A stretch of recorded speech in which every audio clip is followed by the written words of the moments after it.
دوستو دیکھا جائے تو یہ دنیا ہے ہی ایک سروائیول کا نام۔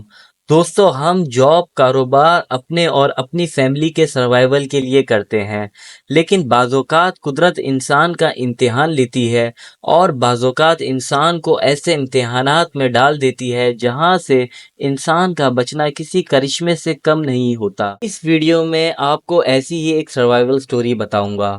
یوروگون ایئر فورس فلائٹ 571 یہ ایک چارٹرڈ جہاز تھا۔ دوستو یہ جہاز 13 اکتوبر 1972 کو 42 مسافروں کے ساتھ چلی جا رہا تھا۔ جہاز میں میڈیکل کالج کی رگبی ٹیم تھی اور باقی سارے لوگ انہی کے رشتہ دار تھے۔ یہ سب لوگ چلی میں میچ کھیلنے جا رہے تھے۔ جہاز برف پوش پہاڑوں کے اوپر سے پرواز کر رہا تھا اور جہاز میں ٹربولنس ہونا شروع ہو گئی۔ پائلٹ نے غلطی کی اور جہاز کو نیچے کی طرف اڑانا شروع کر دیا۔ جیسا کہ میں نے آپ کو بتایا، جہاز پہاڑوں کے اوپر سے گزر رہا تھا۔ پھر جہاز ایک برف پوش پہاڑ پر گر کے تباہ ہو گیا۔ ان میں سے جہاز کے کچھ مسافروں کی خوش قسمتی تھی، جہاز کو آگ نہیں لگی تھی، اسی لیے کچھ مسافروں کی جان بچ گئی تھی۔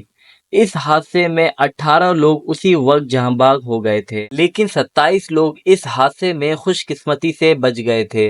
یہ لوگ 11,800 فیٹ کی اونچائی پر سخت سردی میں موجود تھے۔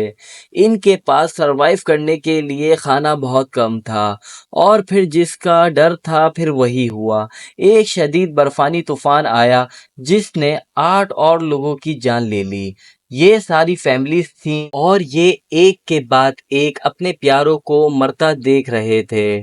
بچے ہوئے 19 مسافروں کا زندہ رہنے کے چانسز نہ ہونے کے برابر تھے۔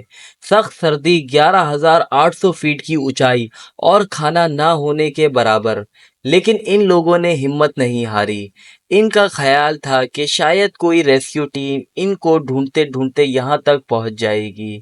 انہوں نے جہاز میں ایلومینیم کو برف پگھلانے کے لیے کوئی طریقہ ڈھونڈ لیا اور اس طرح انہوں نے پانی کا انتظام کر لیا۔ خوش قسمتی سے جہاز میں کمبل بھی موجود تھے جو انہوں نے سخت سردی سے بچنے کے لیے استعمال کیے۔ لیکن دوستو اصل مسئلہ کھانے کا تھا، کیونکہ جہاز میں کھانا ختم ہو چکا تھا اور نہ تو اتنی اونچائی پر کوئی جانور یا کوئی پھل مل سکتا تھا۔ بہت دن گزر گئے، ان کو زندہ رہنے کے لیے ایک فیصلہ کرنا پڑا، لیکن یہ فیصلہ کرنا ان لوگوں کے لیے آسان نہیں تھا۔ ان لوگوں نے حادثے میں دوسرے مر جانے والے مسافروں کا گوشت کھانے کا فیصلہ کیا۔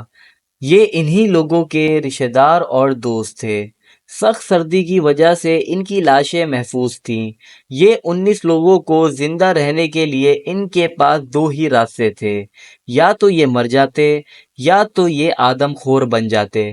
پھر ان لوگوں نے انسانی گوشت کھانے کا فیصلہ کیا۔ ان کے مطابق یہ فیصلہ انتہائی مشکل تھا، ان کے منہ نہیں کھل پاتے تھے اور یہ کپ کپانے لگ جاتے تھے۔ پھر ان لوگوں نے زندہ رہنے کے لیے فیصلہ کیا اور کہا کہ ہم میں سے کوئی آپس میں اگر مر جائے گا تو وہ اپنی لاش کھانے کے لیے دے گا۔ دوستو ان لوگوں کے مطابق یہ لوگ ہار ماننے کی امید میں نہیں تھے۔ ان میں سے کچھ لوگ پہاڑوں کی طرف جاتے اور کھانے کی تلاش کرتے، لیکن ان کو برف کے علاوہ کچھ نہیں ملتا، اور یوں 2 مہینے گزر گئے۔